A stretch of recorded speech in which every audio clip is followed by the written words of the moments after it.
پاکستان تحریک انصاف کے بانی عمران خان نے وزیر اعلیٰ خیبر پختونخوا علی امین گنڈاپور کی جگہ جنید اکبر کو صوبائی صدر مقرر کر دیا ہے، اور تحریک انصاف کے سیکرٹری جنرل سلمان اکرم راجہ نے سابق وزیر اعظم سے ملاقات کے بعد اڈیالہ جیل کے باہر صحافیوں سے گفتگو کرتے ہوئے بتایا کہ علی امین گنڈاپور خیبر پختونخوا کے وزیر اعلیٰ ہیں اور ان پر بڑی بھاری ذمہ داریاں ہیں۔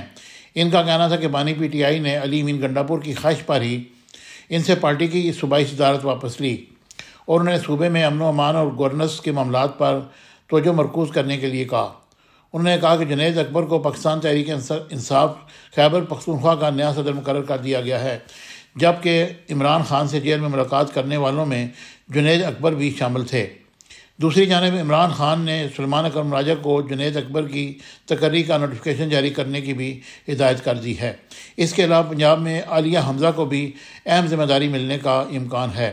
واضح ہے کہ گزشتہ روز قومی اسمبلی میں پاکستان تحریک انصاف کے جنید اکبر بلا مقابلہ پبلک اکاؤنٹس کمیٹی کے چیئرمین منتخب ہوئے تھے، اور قومی اسمبلی میں قائد حزب اختلاف عمر ایوب اور سینٹ میں اپوزیشن لیڈر شبلی فراز میں پبلک اکاؤنٹس کمیٹی کے چیئرمین کے لیے جنید اکبر کا نام تجویز کیا تھا۔